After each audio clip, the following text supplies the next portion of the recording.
So this is like the educational section that explains to people why they would want to hop onto a program to rebalance. And hormones are not just about balancing your hormones, like Permeet just said, is not just about hormones. So it's multifactorial. It involves, there's no magic pill.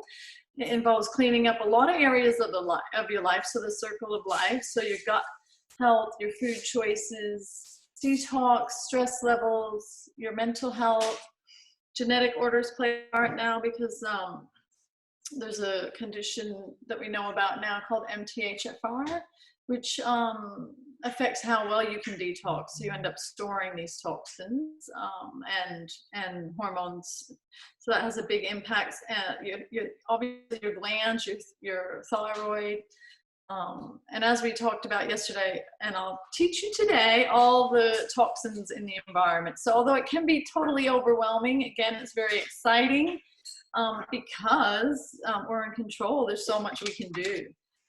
So I'll tell you quickly a little bit about myself because I want to make sure I stick to time, but that's my family. That's us in Vermont.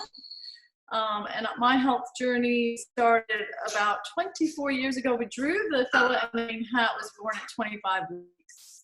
So I do have the MTHFR gene mutation. I found that out about myself. So if I'd have known about that's linked with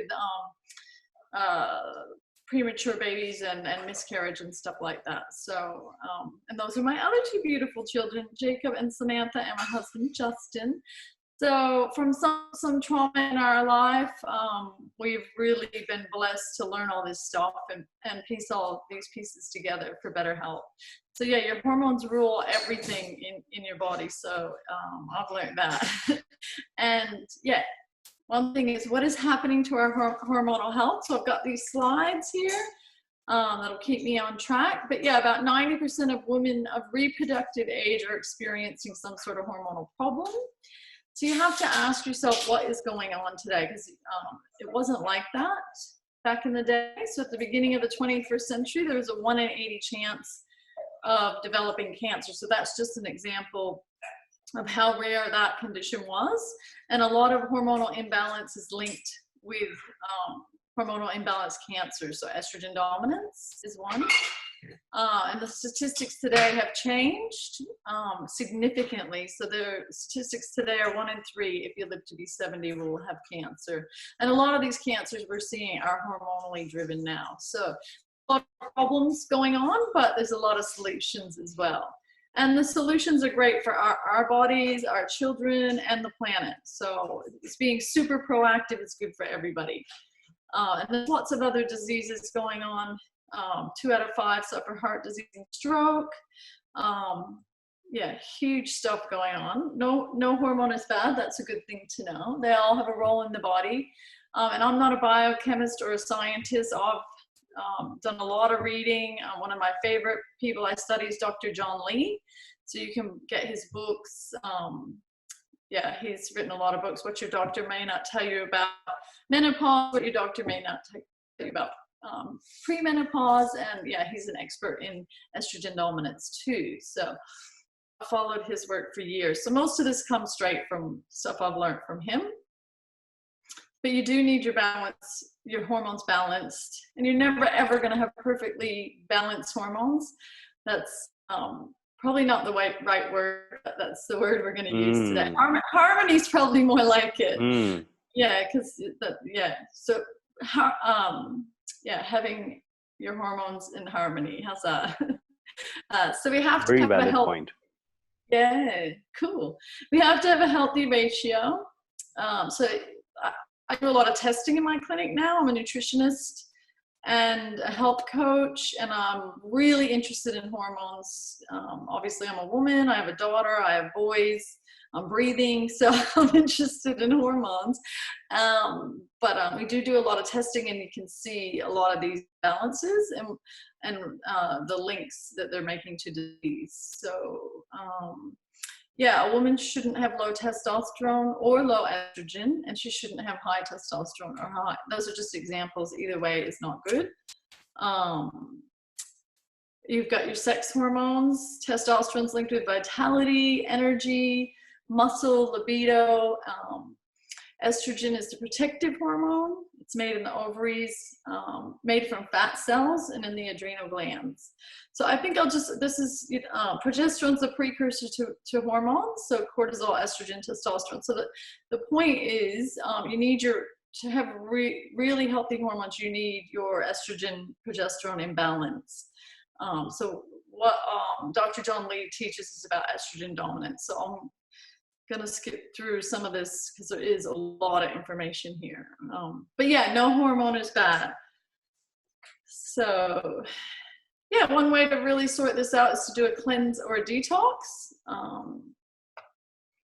So we have lots of hormones. We have our insulin hormone, they're the fat storage hormone, cortisol, it's produced in the adrenal glands and is a stress hormone. And one thing interesting about that is it does shut down your immune system. So you want to be careful with the levels of stress you have releasing cortisol.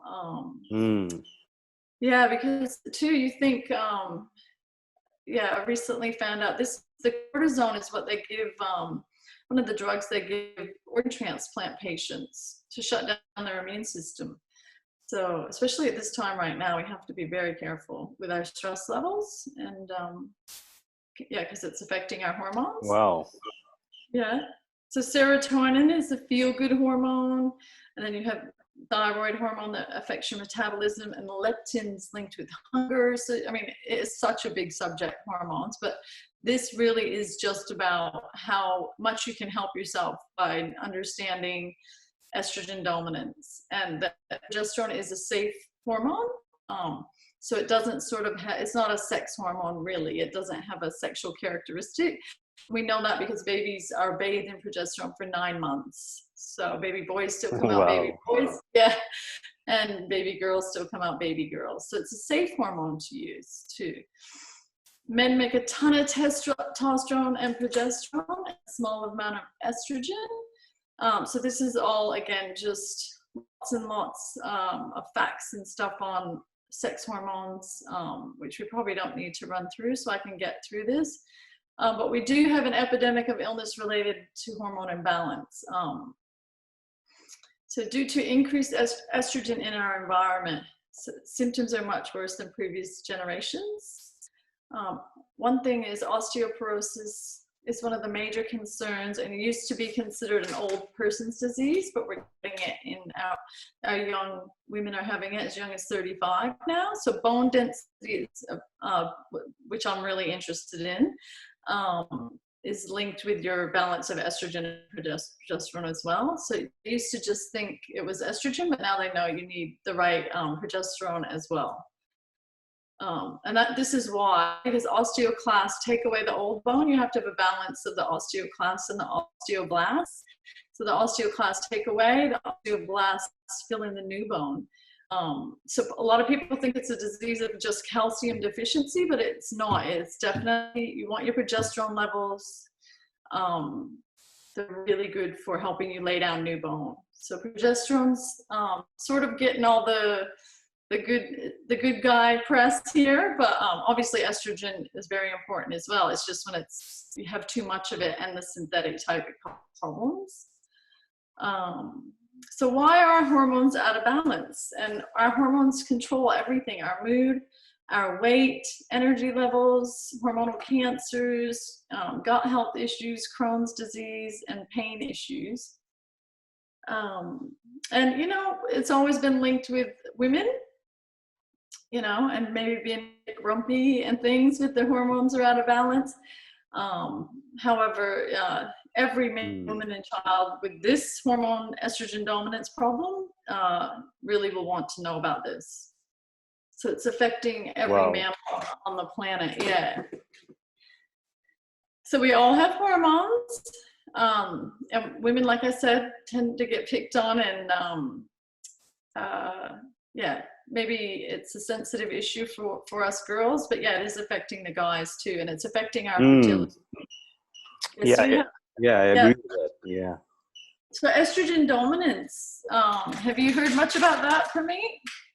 Vaguely, but not in detail. So I'm looking forward to hearing this.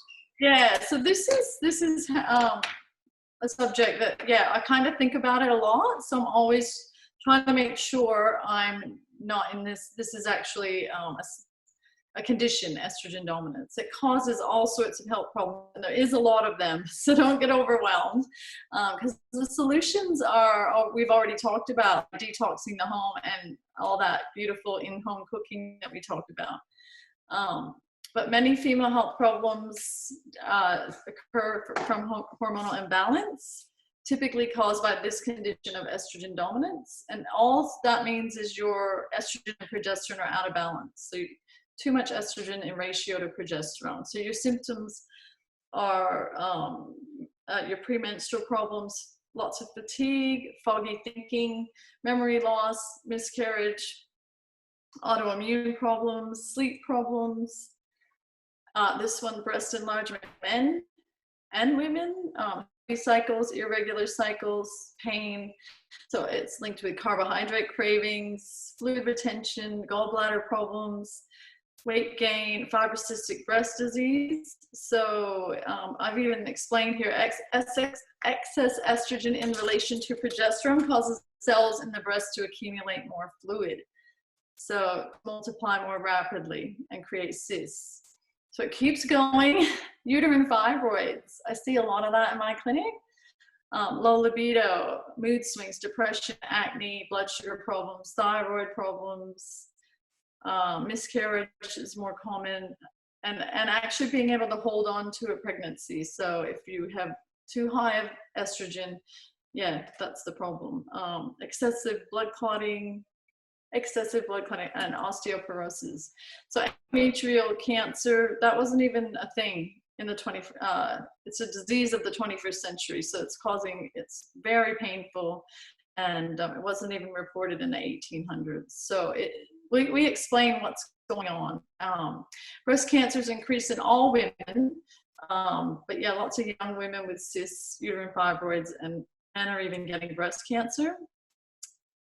So what is all this xenoestrogen? It's a synthetic estrogen, and it's rampant in the environment. So this is a little bit about testing, which just realize that the saliva is the best way to test, and that we have estrogen dominance is rampant in our environment. I'm going to tell you why and where you can find all these synthetic chemicals that are mimicking estrogen. That's what they do. So they actually lock into the cells. Our receptor sites are in our cells, and if these estrogen mimickers get into the cell, then your real hormone can't get in there. So it blocks that process. So we just need to learn how to cleanse and detox. So hormone imbalance, yes, it's a big problem. So we have a lot of pollution now. It's in the air we breathe, foods we're eating, and the chemicals we're coming into contact in our homes. We talked about that yesterday. So our exposure to toxins, pollutants, preservatives, prescription medications, the birth control pill is a big problem. And that is a big problem right across the board with damaging your gut bacteria. It takes out your B vitamins, so it affects your energy. It reduces your essential fatty acids, so it affects your mood. Not to like go on about the birth control pill, but it pulls a lot of really key nutrients from the body. So that's why we see so many side effects with the girls on the pill. But it does link with this estrogen dominance as well. Wow. Yeah. So petrochemicals, pesticides, fertilizers, plastics. So plastic's a big one. So if you think, so all these chemicals to soften the plastic, so like Glad wrap, you would never put Glad wrap with anything hot, because then those chemicals can leach into your food. So some people cover their food and stick it in the microwave. Yeah, so those droplets of xenoestrogens and things get into your food. So be very careful with plastics and the water bottle plastic. But yeah, try and even not use Glad wrap at all if you can. So if you can feel like that greasy feeling, those chemicals in there are the estrogen mimickers. Our body thinks it's estrogen. So you can see why so many people, men and boys and children, are at risk of this hormonal problem. So you've got to be really careful with toys, because kids put their toys in their mouth.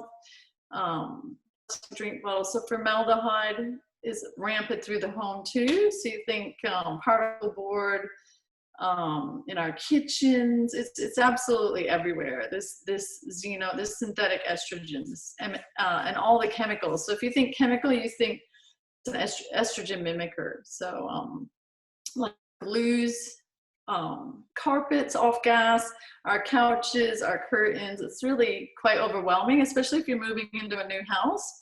You're going to want to leave the windows open for a very long time. House paints, and we talked about clothes yesterday. So these chemicals are very harmful to humans, and they're capable of causing disease and affecting our fertility. So that's the thing, they take years to off gas. So like for me, I probably would never buy a brand new car. And if I did, I'd do it in the summer so I can leave the windows down, because I know that that's going to be off gassing all these synthetic xenoestrogens for quite some time, probably about 3 years. So it's a personal choice. I mean, we'd all love a brand new car, but keep the windows down if you do buy one. Our homes are a major source of exposure. So our home and our car. But yeah, everything we're using, personal care products, toothpaste, body wash, shampoo, a little fly here, go away. So anything that, if you can smell it too, like fragrances, cleaning products, you think with perfume, you spray it right into your thyroid. So all these things are a huge problem, and they're estrogen mimickers in our system. So they have a devastating effect on our hormonal balance, not of humans, but of all mammals, and especially unborn babies. So you can see that, yeah, I've really, I'm not hearing enough about this. I think that more people should be knowing about this. Like our babies are born with less capability to make babies themselves when they get older, just because it's the things that we can avoid.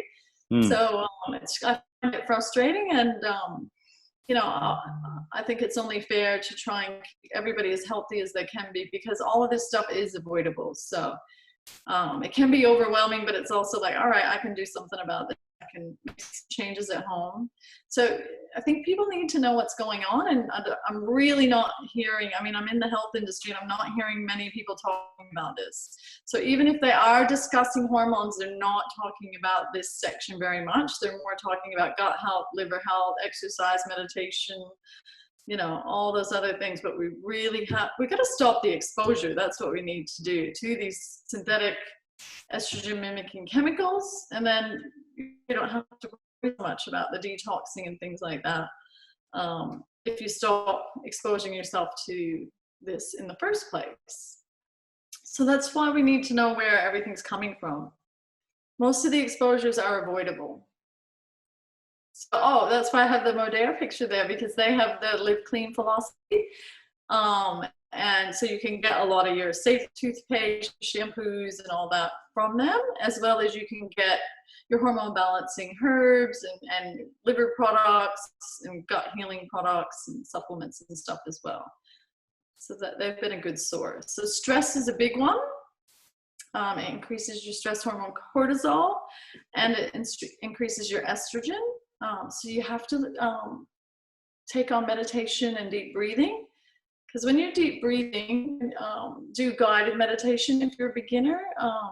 But the long, slow breath just tells the brain that everything's okay, and you're not being chased by a tiger. So that's really important for balance. So it's one of the things we have to learn. To focus on what we can do to avoid xenoestrogens altogether, and this will help us balance our hormones, but starting with breathing and meditation. So do not stress, because there's so much you can do that's positive about this, but we do live in an estrogenic environment, so you need to be aware where everything is synthetic clothes, perfumes we've talked about. Dr. Peter, these are the big ones. Yeah. So a lot of my clients, even after working with me, they come in, a month later, and I'm still smelling perfumes on them. I'm like, hang on a minute. We talked about the perfume. You have to use really healthy essential oils. You have to start to make your own perfume, because those other ones, they have phthalates and things and solvents that are hormone disruptive. So that was a tough one for me when I found that out. Some people invest a lot of money in their perfume, and yeah, to find out it's harming them, yeah, it's frustrating. But laundry powders are a big one. Dr. Peter Dingle's a great source. He explains if you can smell laundry powder on your clothes, that's affecting your hormones. So the chemicals in there for the fragrance are hormone disruptive. Wow. And yeah, and storing your fat cells. And because I think we just have a constant all-day exposure to the chemicals in our laundry powder, because we're wearing our clothes all day, and then we go and sleep in our beds at night. So that's probably the first one to change, I think, is that a really huge exposure. Is find a really good company that has safe laundry powder. But be really careful with bleach too. That's super hormone disruptive. So that's some things you can do, and start to eat more organic food, because the organophosphate sprays are all estrogenic too. So you can see hundreds of sources, throughout the day. But start with the dirty dozen list, avoid those, and get the clean 15 into you. So broccoli and apples I have on here are sprayed a lot, so start trying to sort. And broccoli, you need the foods that can pull these synthetic estrogens out of the body, and broccoli has that capability. It's high in sulfur, so it's very detoxifying and can help you. So you should eat some broccoli every day, and lots of foods, which in my book, Eat Your Way to Healthy Hormones, it talks about all the foods that will help you just get rid of these. Other things you can do to avoid xenoestrogen. So if you're doing a hormone balanced diet, you're going to be a vegetarian. So people might find that frustrating, but all meat, you pick up not only the hormones from the animal, if we eat each other, we have hormones running through our system, right? So you're going to pick up those hormones. Right. So it's the same with any other animal, a chicken, a fish, a cow, you're going to get their hormones that are naturally in their body. So when you're trying to do a balance or a detox, if you're having a severe symptom, you cut meat generally right out of the diet. A little bit might be okay if you can get, depends on how severe your symptom is, really, I suppose. But you really would want to make sure it's organic, because you're also going to be picking up the synthetic hormones that the animals are being, and antibiotics and things like that. So you would definitely avoid sugar and refined starch, as these always increase estrogen in the body. This one's a bit harsh. Dr. Sandra Cabot, one of her books, says even 2 standard drinks a day increase a woman's risk of hormonal breast cancer by I would agree with that. Yeah, it's a bit depressing. Feel like your red wine, but yes, it's true, it does. That's okay, you can meditate. Okay, good. I'm with that, sure. So being aware about that, and just being pretty stubborn, and making yourself, a soda water with pomegranate instead of, we have lots of tricks here at the clinic to help women reduce, because wine they use to relax them. So there's lots of, like you said, you can meditate, you can make other drinks that have no alcohol in it and are actually quite healthy. So limiting the alcohol, I've seen it over and over and over again, just reduces the symptoms of breast pain, straight away. So that's proof right there that works. You also make estrogen from body fat. So that's fairly frustrating. So a woman, even if she's had a hysterectomy, if she's a little bit overweight, she could still have estrogen dominance. So we want to shift the extra weight for our health. But Dr. John Lee says we live in a sea of estrogen. So excess calorie intake, these are other factors, impaired liver function. And that's because your liver is where you manufacture and metabolize your hormones. So you do want to get your liver on your side. And I think it's an unforgotten organ. So really looking after that will help you. Low hydrochloric acid and poor digestion and nutritional deficiencies. Being constipated too is a huge problem. And stress we talked about. So what is all this estrogen capable of doing in your body? Well, obviously, this isn't just about women. I speak to mostly women. So people living in the industrialized world are obviously at higher risk of estrogen dominance. And it's linked with lots of health issues that we talked about, but I've brought up a few here again: breast cancer, cancer of the uterus, gallbladder, increased weight. One thing is not being able to use your food for energy and storing everything as fat. So too much estrogen is not what you want in your body. There are many things you can do to reduce the risk. The key is to reduce estrogen while increasing progesterone through healthy lifestyle choices. Stop the exposure to products containing foreign estrogen. Make sure you stop using products at home that put you at risk. And there are many companies now making safe products, but still remember to do your research because the labeling laws aren't great, and all natural and organics pretty much don't mean a lot. So you have to really look into your company. But yeah, doing a cleanse. I'm starting to use the word cleanse a lot more. So I've got cleanse detox there because I think people are intimidated by detox. But getting your liver is involved. Your gut and your liver are really going to help you out when it comes to hormonal balance. You can use specific herbs that help increase your progesterone, like wild yam and chaste tree. You can use natural progesterone creams that are precursors to not making your hormones, but helping your body make them themselves. So now we're talking about how wonderful progesterone is again. Like I said, it is a safe hormone, but it still needs to be in balance. So let's see. So progesterone's made in the ovaries. Another interesting thing is it's made from cholesterol. So yeah, cholesterol's tagged as a hormone. It's similar to a hormone. So as your good to bad cholesterol's in ratio, you need cholesterol to make your hormones. So be very careful with statin drugs. Yeah, I've had a lot of clients on statin drugs. Your brain is made of cholesterol, so they end up, what happens is after a year, because it's pulling all their good as well as their bad, the statin drug, that they end up with depression. So, and so a lot of times the doctors might not make that link, so then they end up on an antidepressant. So just be careful with medications, and yeah. Here we go. Progesterone's a very safe hormone, so it can be synthesized from the fats of certain plants. Synthesized means it's natural. You don't want a synthetic progesterone. Synthetic is a chemical. So we use a cream, and it's synthesized from the fats of the wild yam and the chaste tree, and it helps your body turn into what you need. So yeah, for healthy hormones, increase your progesterone. It's involved with procreation. A baby's full development relies on progesterone, higher IQs. It's a mild diuretic. It helps you use fat for energy. It does a lot of amazing things here. Yep, so I'll keep going. It supports the thyroid and helps you burn fat for fuel. And it also increases your temperature and your metabolism.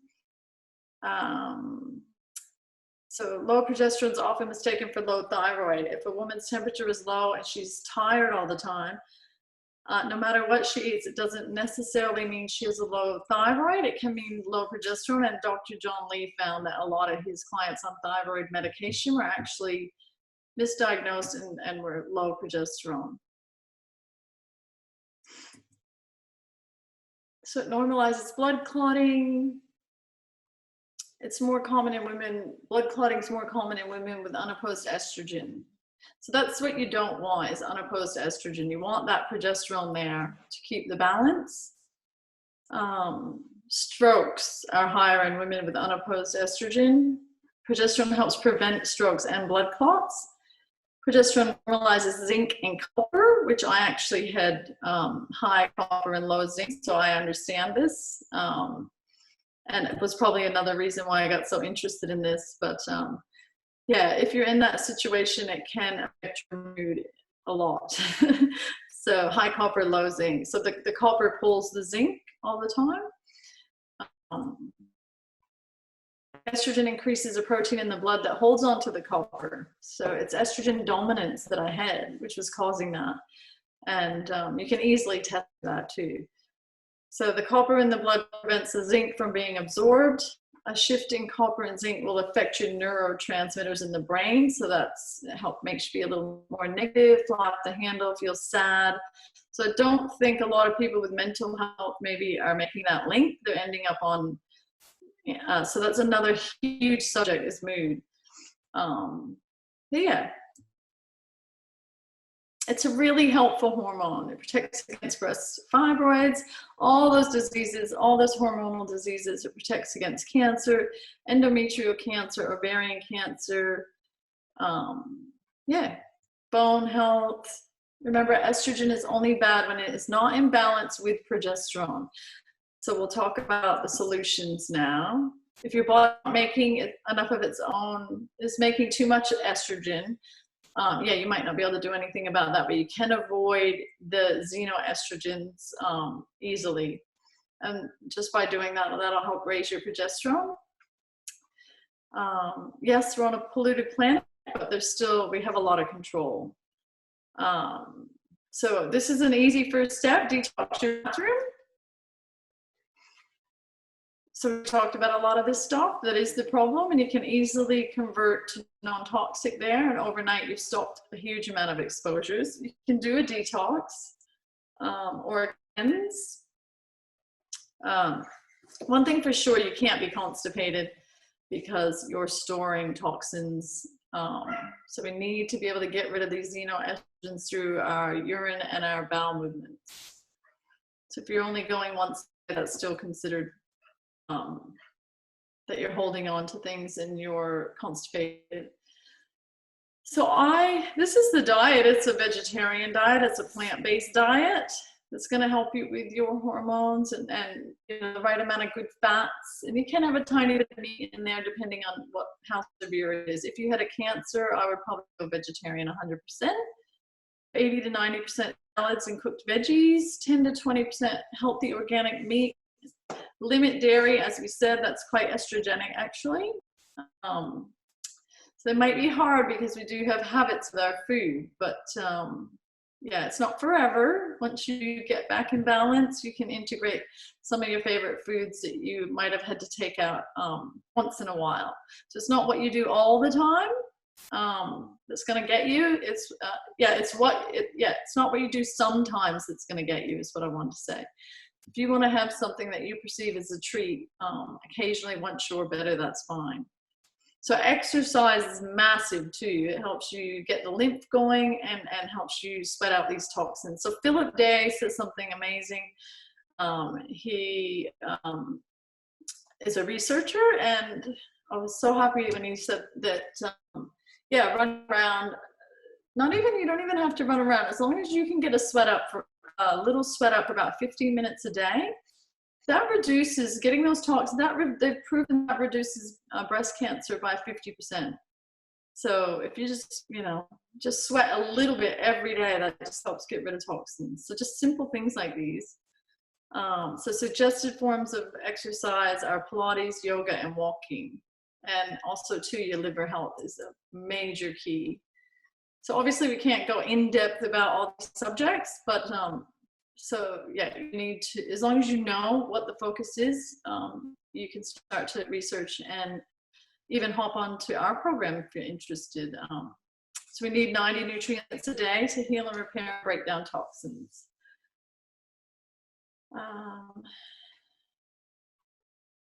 So you need lots of fiber too to pull all this stuff out of the body, and lots of antioxidants. I recommend starting with the natural progesterone cream. So that's immediately going to help raise your progesterone, even if your estrogen is high. Once you get that progesterone higher, you're starting to get some balance. How do you increase your progesterone naturally? We have a green food super powder with spirulina and kale and all those cruciferous veggies in there. Broccoli sprout, those are all the foods that detox these xenoestrogens. So the quickest thing you can do is get on a green powder that will help you detox. You can have a couple scoops twice a day, and then you can fix up your diet. So it's not always about what you take out of your diet, it's about what you add to your life. So changing habits is huge. Yeah, so we have programs. You can just hop on our website. We have the Hormone Wise Nutrition and Detox program. Diet and lifestyle, be proactive, detox your home. Use nutritional supplements to help you, whole food, plant-based supplements. Good fats like flaxseed are going to be super helpful. Drink plenty of the right water, so without chlorine and fluoride. Do your meditation, exercise regularly, limit your bad fats, reduce your coffee and your alcohol. So really, yeah, and then you can get, reduce your stress, lose weight, but you can really hone in with your specific herbs that help balance hormones. So I like this saying by Charlotte Gerson, know your enemy, which is toxicity and deficiencies. So you're going to need the nutrients and the right foods to help you break down the toxins, but you just got to start avoiding the toxins in the first place. So that's Charlotte Gerson from the Gerson Clinic. So I don't have the video, but ask yourself these questions. What can I do right now to reduce my stress?